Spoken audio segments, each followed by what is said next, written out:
Hi mga preni! Isa na namang recipe na madaling lutuin ang isi-share ko sa inyo. At sigurado akong magugustuhan nyo dahil 2 sangkap lang ang kailangan natin dito. At isa pa, ito ay mabilis lang lutuin dahil wala pang 10 minuto ay luto na ito. Kaya halika na, sabayan mo ako. At syempre, ang pinaka-importante ay ang desiccated coconut. Mura lang naman ang ganitong karami mga preni, kaya rin ang budget nyo. Tatakalin ko muna para masukat ng husto at para sumakto din sa sukat na nakahandang flavor. 7 tasa na desiccated coconut ito. Ilagay sa pinainit na kawali. Iset sa mahinang apoy at tustahin ng 4 na minuto.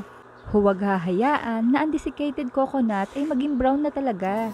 Mga ganito lang ay okay na. Patayin muna ang apoy. Pandan flavor ang gagawin ko ngayon. Pero dahil may leftover ako na condensed milk, gagamitin ko na rin ito para may 3 flavors tayo.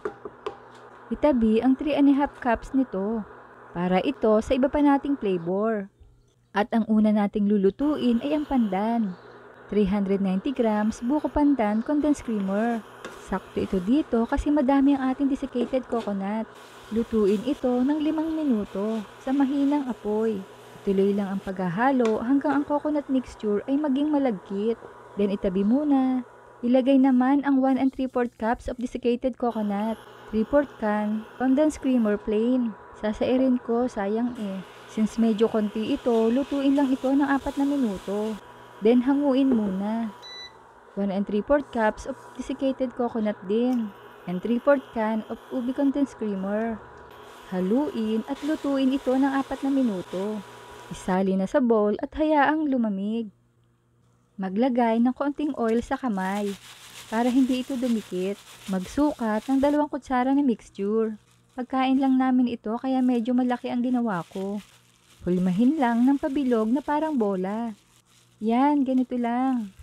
Then ganun din ang gagawin ko sa next flavor. Ito naman mga preni ay hindi naman required na madami ang flavor. Isang flavor lang ay okay na. Kaya 2 ingredients lang talaga. May mga leftover kasi ako kaya gumawa ako ng sample. Kayo na ang bahala kung anong flavor ang nais nyong gawin. Ngayon naman ay gagamit ulit tayo ng desiccated coconut. Hindi ito kailangang tostahin. I-roll lang natin ang mga balls hanggang sa ma-fully coated ang mga ito. Ganito lang oh. Nakakatakam na. Sobrang dali lang gawin mga preni, di ba? Ilalagay ko ito sa cupcake liner dahil may stock ako.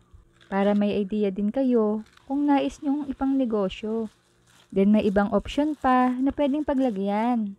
Eto, ganyan mga preni. Ito naman ay pagkain lang namin at pambigay na rin sa nais humingi sa akin.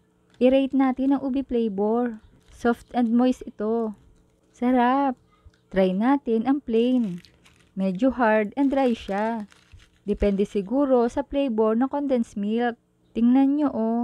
Ganun din yung sa pandan, medyo hard. Sana ay nakatulong ang ideyang ito sa inyo mga preni.